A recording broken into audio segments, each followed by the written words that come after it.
Hi guys, welcome back for the new people and for everybody who's regular. So basically today's webinar is a little bit about, or is mainly about sort of giving you guys updates with regards to what's happening with the universities for September's intake. What's going to be happening at the university. So if you're planning to go in September or you have an offer in hand and you're confused a little bit about whether you should be going, whether you will be able to go, what will happen when you do arrive, then I'm going to clarify some of that information for you today. So let's go into roughly what we want to go through today. Right. A lot of it you will find will be to do with 4 people in particular who are starting in September, and a lot will be in general. So if you haven't applied because you're worried about COVID, or maybe your parents or otherwise you thought, hang on, I'd rather apply for the January intake, whether that be Europe or Canada or wherever it may be, then this information will still be relevant to you, even though some of it, we may be back to more normality by that time. So let's just go quickly through some of the things that the universities are doing to make it better for you or make it easier for you to deal with the new way of being at university. So quickly speaking, let's start sort of what are universities doing in September for the September incumbent students.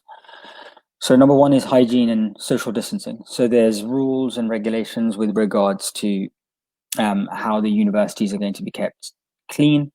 There's going to be lots of cleaning of common areas where people touch, like handrails and other bits and pieces. Hi, Shruti. So other bits and pieces. Social distancing. So in the classes now, there will be a distance between people. There will be seats that have X marks on them where people are not allowed to sit. And there'll be places which are allocated for being able for students to be able to be seated.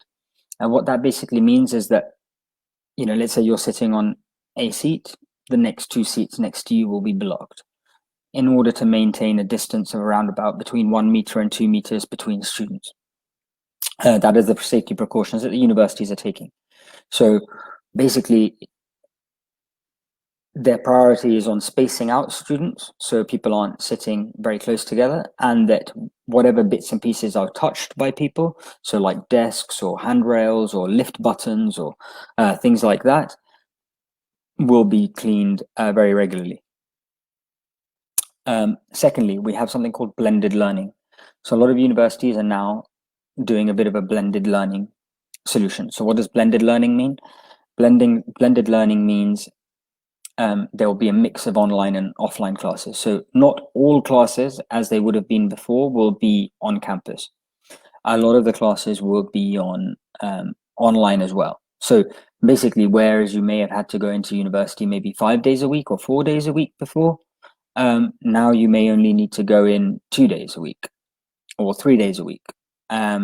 So there'll be some days or some lessons that will be taken online. So a lot of universities have made their systems and their online lecture halls and their interactive classrooms.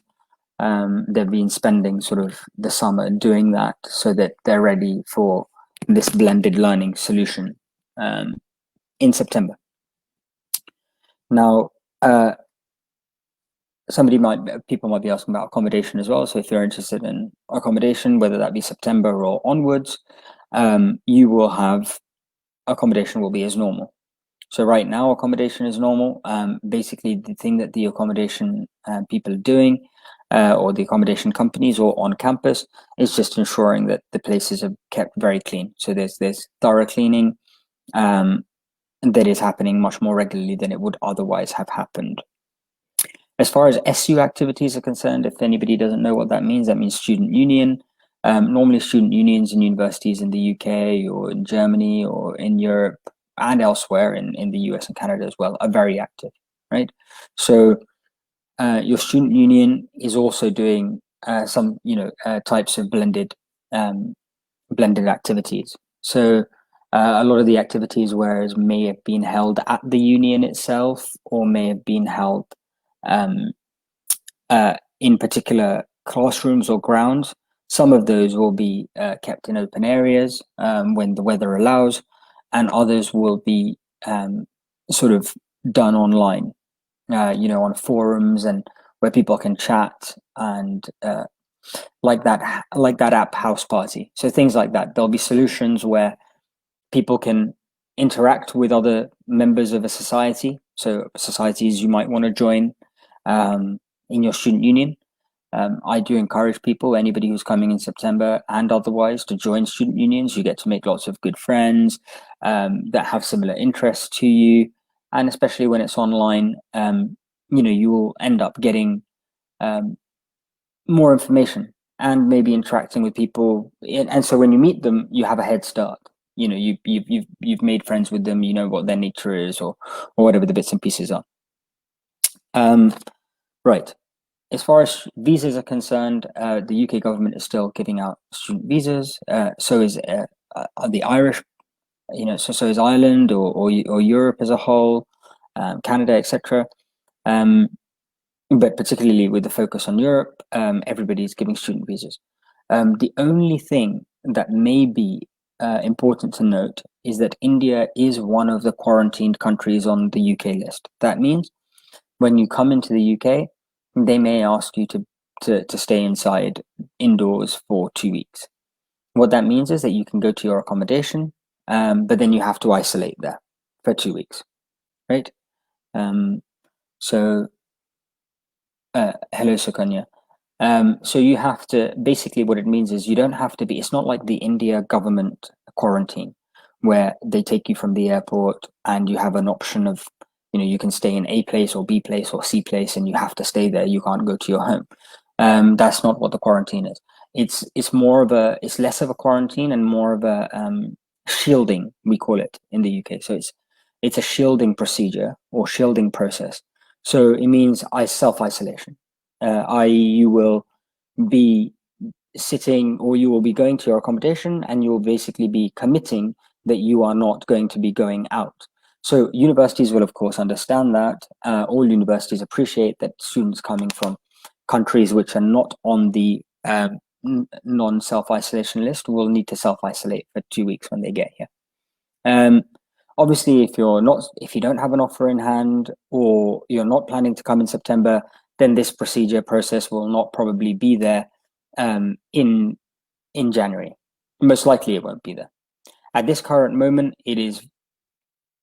the processes that are in place are not so, are more in keeping with the time, but going further, it won't be. Now, if anybody wants to ask any questions, please do feel free to ask any questions. I will be doing some answering. I'd wanted this to be a brief session because next week we may well have a university representative alongside us. But to give you an update from universities in the UK, Coventry, Manchester, most of the universities except for Cambridge are holding classes as normal. But like I say, with social distancing and blended learning in place.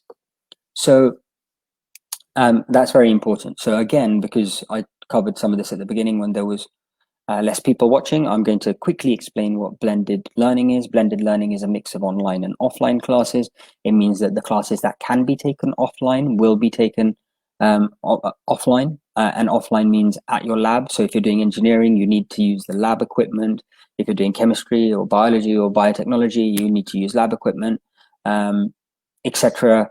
Then the labs will be open for that, but there will be social distancing procedures in place. That means that you will have to, only a certain amount of people will be allowed in one time, and they will stagger the classes. Basically, what that means is, whereas ordinarily there might be 60 people in that class in that lab, there may only be 20 people and they'll do 3 lessons of 20 rather than one big lesson of 60. So that's very important. Social distancing where there is like auditoriums, big auditoriums rather than small classrooms, there will be social distancing in place, i.e. some seats will be blocked and people will not be able to sit in those seats. But of course, there will always be sanitizer everywhere before you enter any room. There will be sanitizer outside the room, hand sanitizer. Now in the UK, everything has been opened up. So Rashmi asks, nowadays is the UK safe for Indian students? So yesterday, the government put in an obligation that in all supermarkets, restaurants, bars, everywhere, you have to have a mask. That was not the case up until now, but it is the case now. So some of you may find this very interesting. Yesterday, the UK opened even more things. So bars are now open, pubs are now open, supermarkets were open anyway throughout the whole thing. Retail stores are open. That was open for quite a while. But yesterday, I was in central London, and every single bar or pub or restaurant I could see had people sitting outside because it's obviously summer here. It's really nice weather. Everybody was sitting on tables outside on the pavement outside the restaurant, and some tables were blocked, so people don't sit on tables next to each other. People sit on one table. They have blocked tables basically, even in restaurants where there's not a 2 meter distance. They block that table.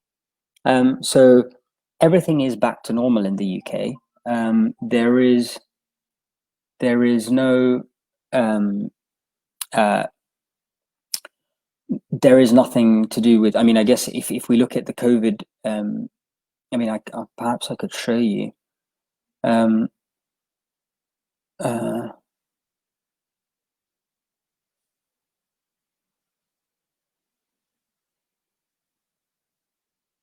Yes, I can perhaps share my screen with you for people that didn't see this last time.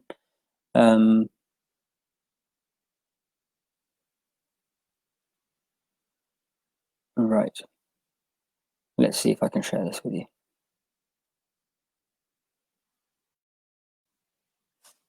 I hope you can see this. You can see from there that we are very back down to almost very low amount of cases. There is a very, very low amount of cases happening daily in the UK. It's constantly going down as well, and likewise in Germany and in the rest of Europe. So in case somebody wants to see that, I have over here the cases. Obviously, India is at a different part of the COVID journey that is still on the way up.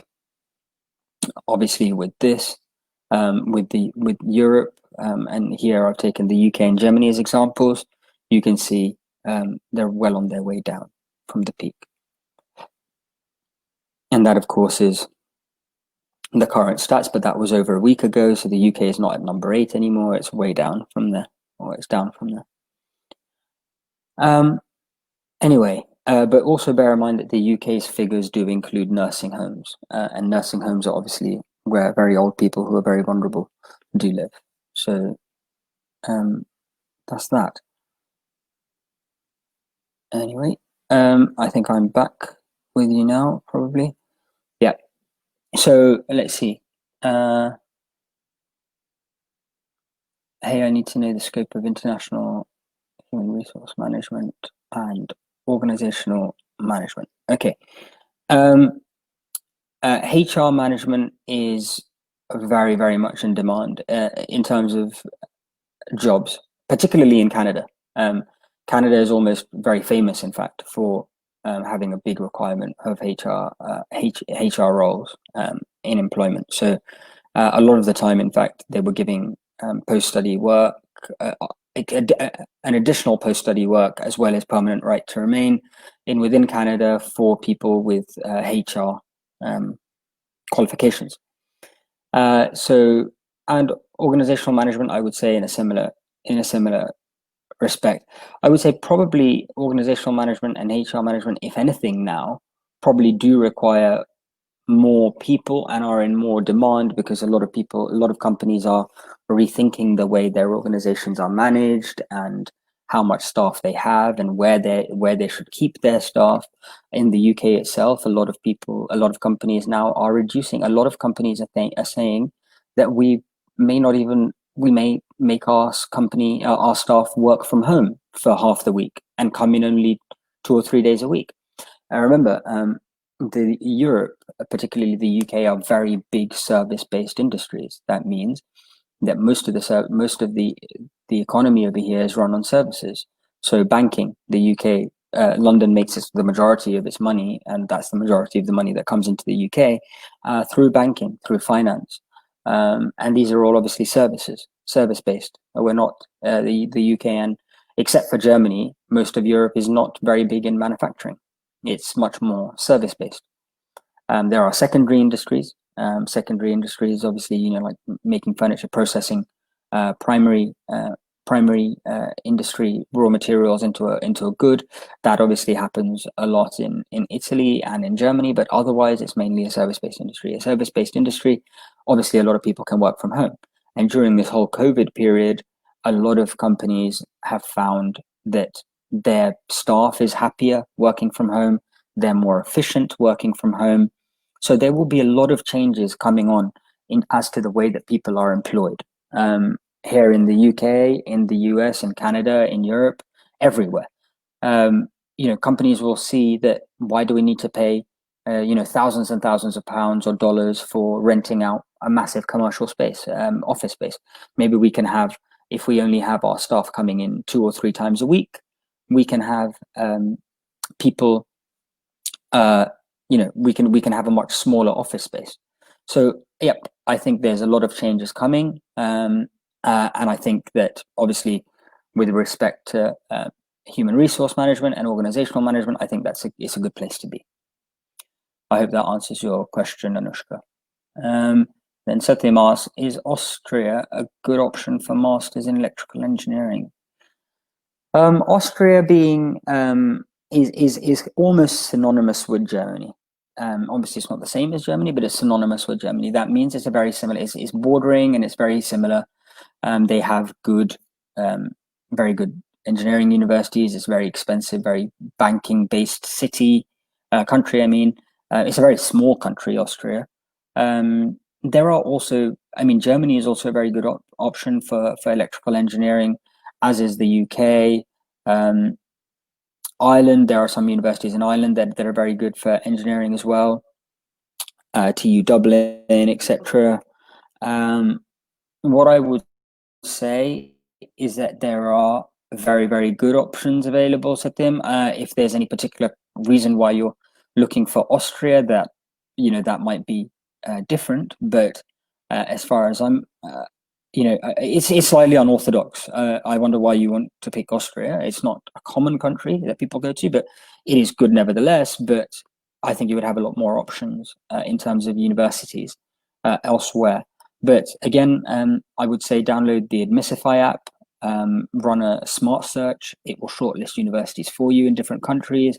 Alternatively, you can pop a question in and get a counsellor from the comfort of your own home through the app to send you shortlists according to your profile and the countries that you may be interested in. And then we can discuss, or then you can discuss with your counsellor what university may be best and what the post-study work options are, post-study work permits are, how much the pay is, what the scope of jobs are over there.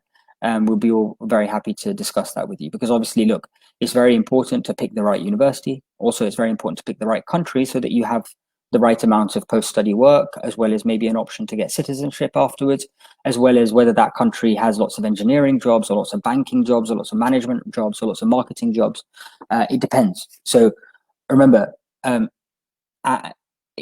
it is more, we do want to go much more into depth with your career and what you want to achieve, rather than just say, is Austria good for electrical engineering? It's a very broad question. Do you want to be an electrical engineer? I'm assuming you do. Do you want to get citizenship, or do you want to enjoy maybe 2 years of post-study work and then make your money and then go back to India and start a business? Or and what country has good paid electrical engineering jobs available, etc.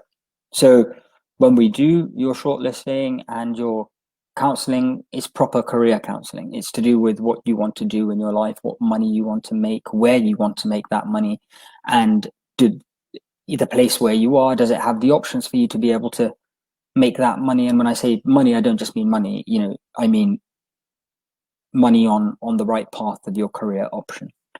Now, I hope that answers your question a little bit. I know it's a bit broader of an answer than what you would have been looking at, I'm sure. Anushka Chaudhary, this course I mentioned above is in London.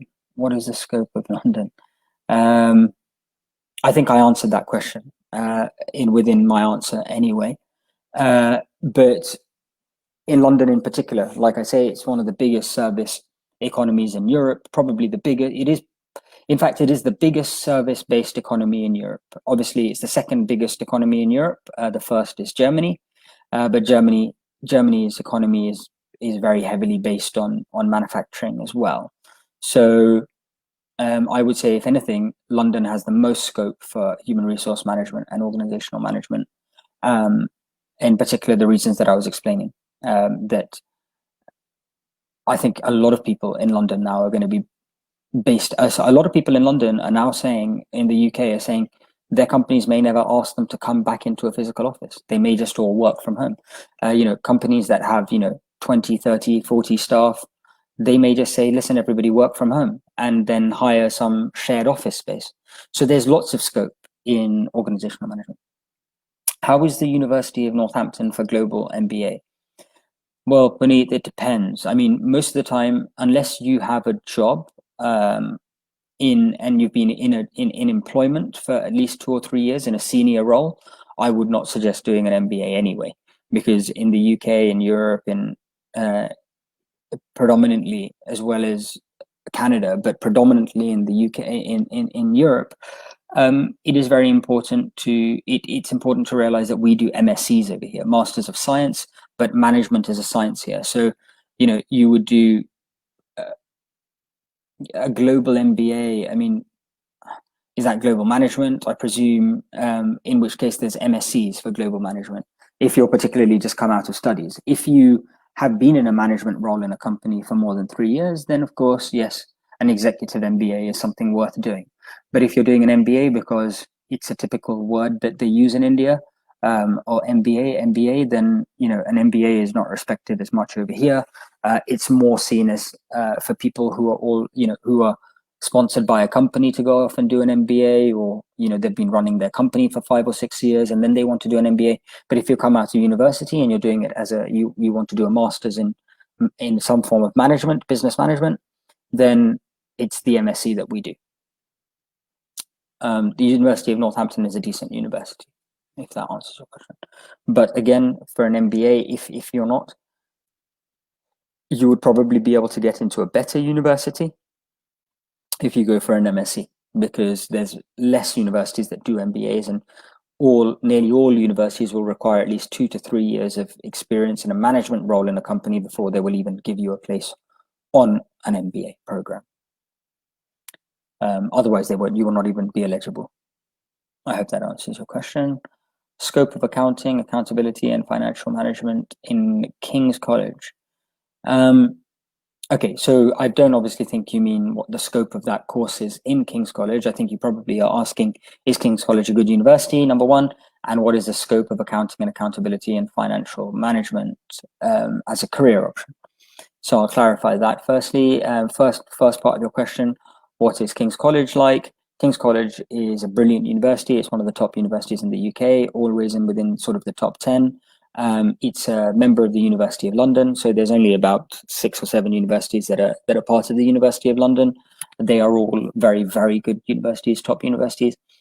King's is within the top universities in the whole of the UK, especially in London as well.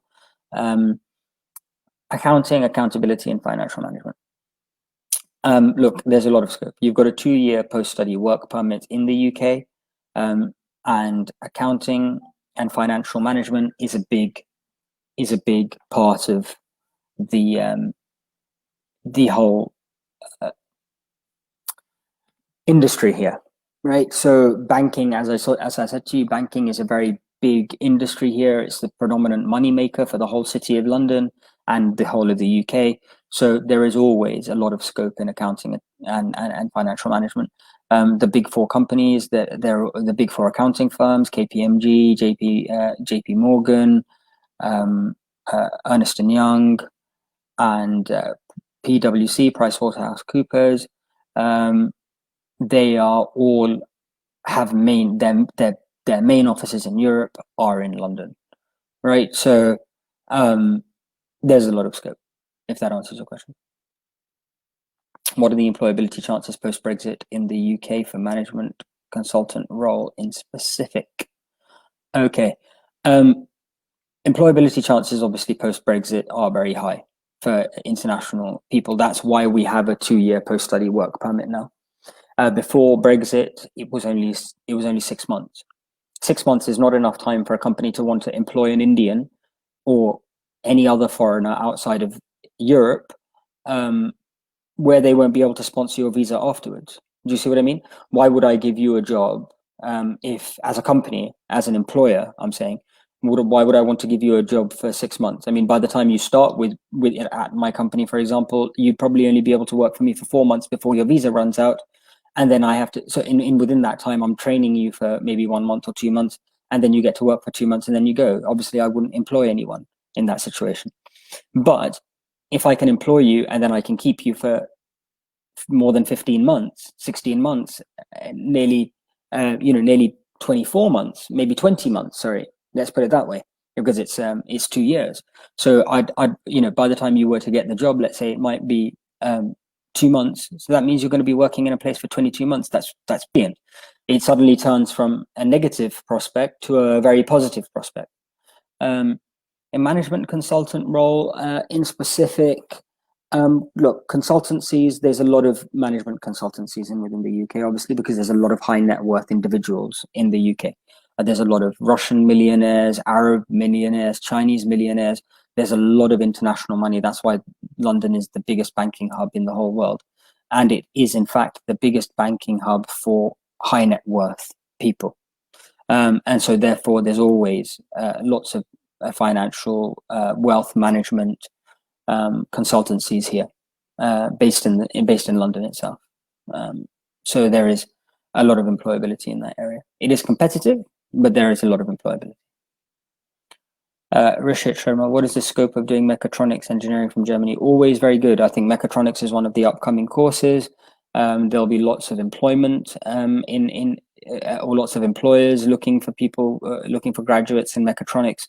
Obviously, Germany is one of the top places for vehicle high-tech precision manufacturing, robotic manufacturing. It is normally said that Germany is a country that make the machines that make the machines. So if you know what that means, that basically goes to say that the machines that make things are made in Germany, right? So the machines that make machines are made in Germany, if that makes sense. So that's why whenever the manufacturing plants for solar panels or anything it is are always buying the machinery that makes it from Germany. All right. So there is a lot of scope in Germany for mechatronics, a hell of a lot. Anyway, so just now, seeing as I don't have any more fresh questions for the time being, just to sum up, guys, be confident. As you probably saw from that sheet, India, unfortunately, is on its way up in the COVID journey, but these countries are way on their way down. Now, life in the UK seems almost normal, other than people are wearing masks, and there is extra space between people, either in a restaurant or in classes. There are blended. Every university is now proactively made a blended learning program, which means that some classes will be taken online. Still, the majority of classes will be offline meaning in your lecture theatre or whatever, but there'll be staggered classes, there'll be less classes, and there will be classes that are or more classes, but more regularly rather than big, longer sessions. There will be maybe smaller sessions, but more often, and some lessons will be online. There will be lots of welfare and support available on campus as well.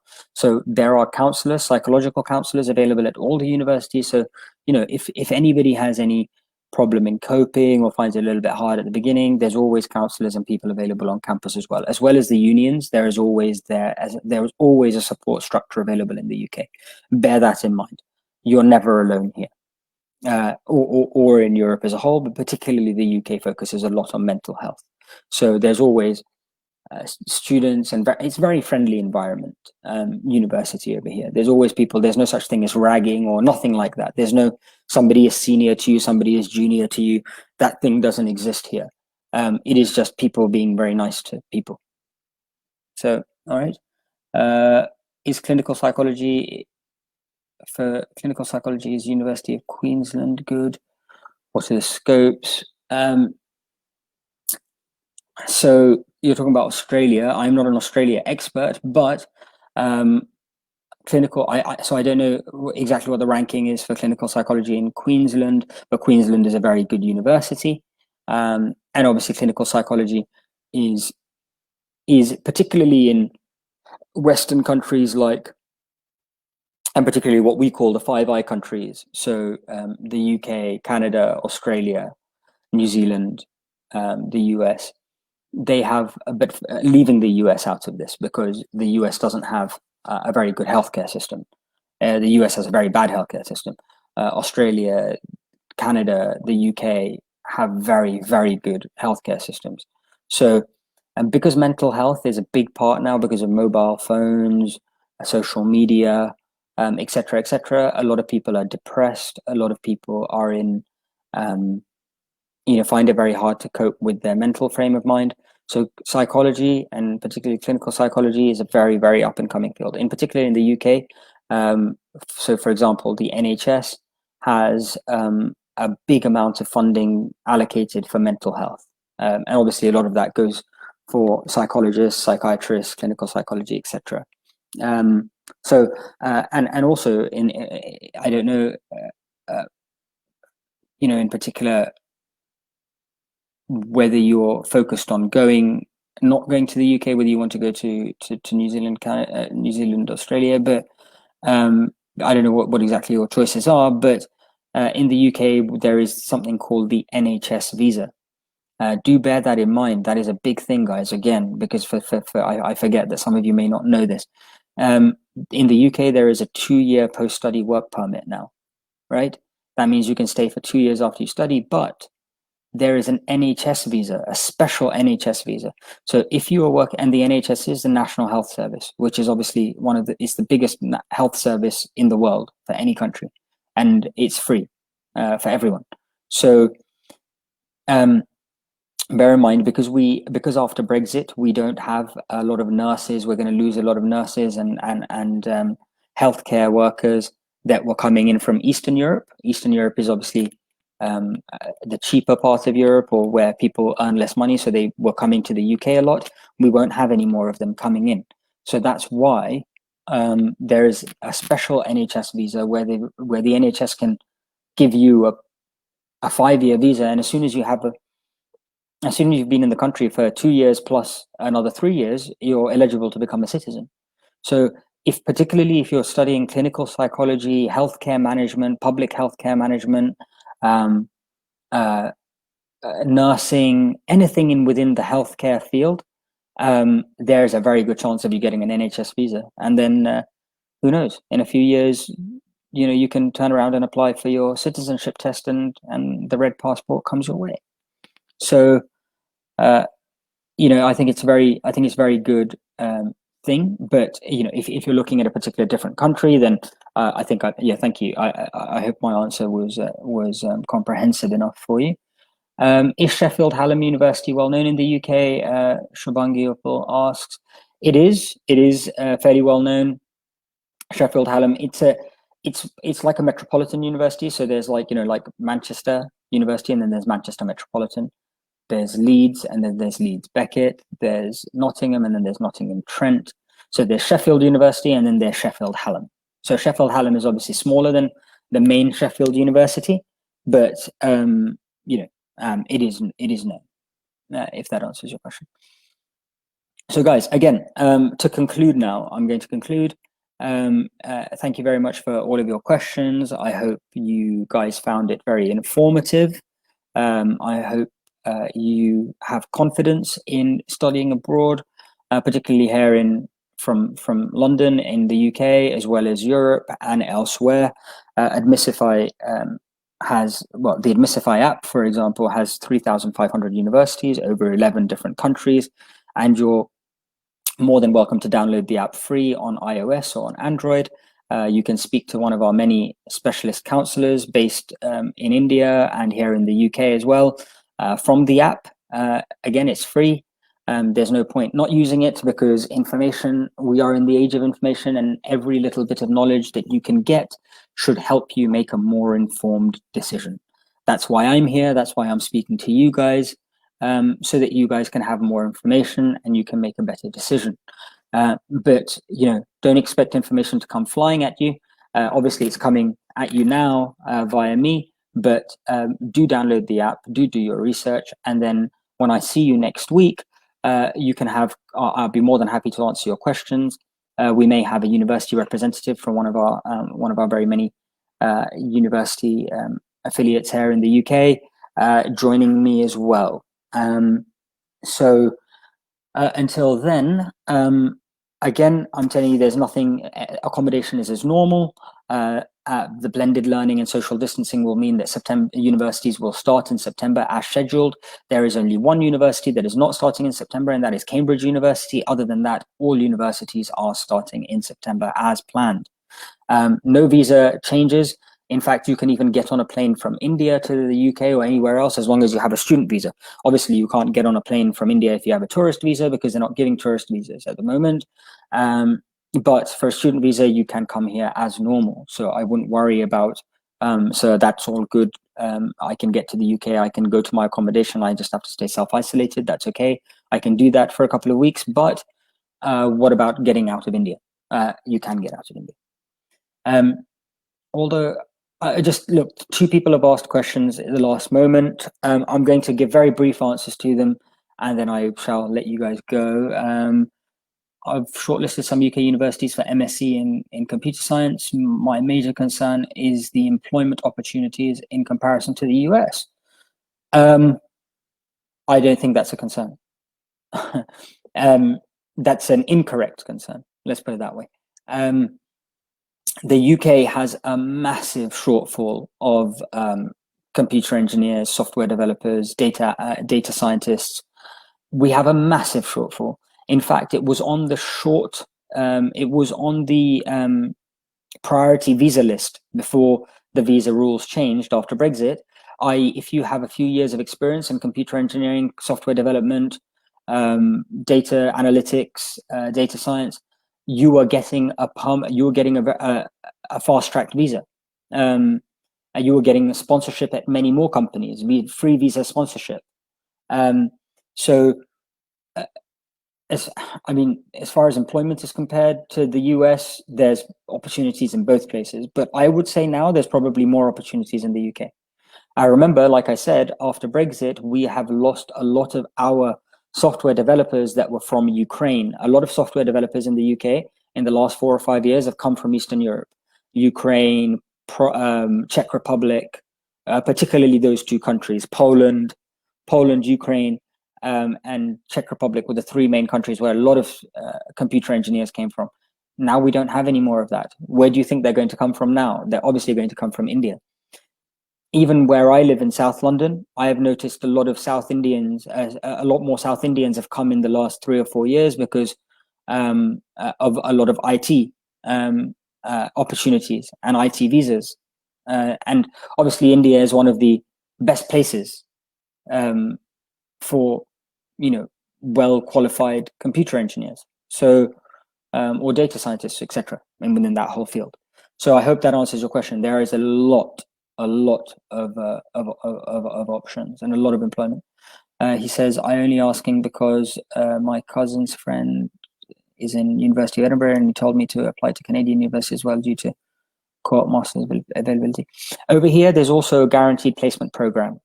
So you can do a 1-year master's in data science, for example, and you get a free 1-year, it's a 2-year study visa, okay? 1 year you are studying, the second year you have your guaranteed placement. So that means that you will have, you'll have 3 years of employment because you've got a 2-year course. So on your 2-year study permit, you're doing work for what you're studying for 1 year. The university is giving you a guaranteed job for the second year. And then after that, you have 2 more years of post-study work. So you're working for 3 years. That's a lot of money in the UK. And then plus after that, you probably get, we will help you over here get the job, and plus over here from our London office. Plus we'll tell you which companies you can go towards that have a visa sponsorship license, so that even after your 2 years post-study work permits is done, if you're a company that has a visa sponsorship license, your visa can be sponsored continuously, and then you can apply for citizenship after that also. The pay is very high over here, as it is in Canada as well as the US. But remember, in the US, there is no such thing as job security. So the company may pay you a bit more than in the UK, but after they're done with you, they'll just throw you away, right? Whereas in the UK, you can't throw an employee away like that. You have to have very good and hard reasons. Employment law is very strong here. Discrimination and unfair dismissal, lots and lots. I'm a lawyer by profession, as some of you know. I'm an LLM, I'm a master's in law. I will tell you over here, it is very hard to fire someone. It is very hard to let go of someone. Whereas in the US, it is very commonplace, common practice. Just, as soon as the job is done, fire the people. So job security is worth a lot more here than it is in the US. MSc International Management or MSc Business Management, are these repeated courses? Of course they are. Over here, MSc is, like I said to you, a Masters of Management, are the courses in management. They're not BBA. We don't do MBA. We do mainly MSCs. We do MBAs, but it's slightly separate.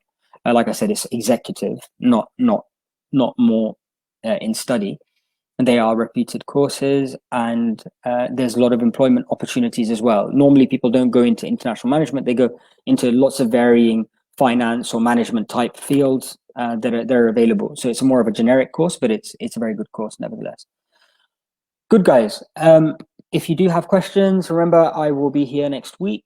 We may have a guest next week, so I might not be able to do so much questions answers if our guest is unable to attend, because obviously it's a bit of a weird time at the moment. But if our guest is not able to attend, then I will be doing more questions and answers again.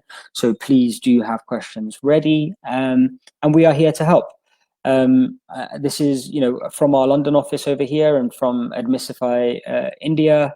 Our offices in India, from Assam to Delhi and elsewhere, Punjab, etc. We all wish you a pleasant weekend and a safe weekend. I hope India starts its road to recovery very soon.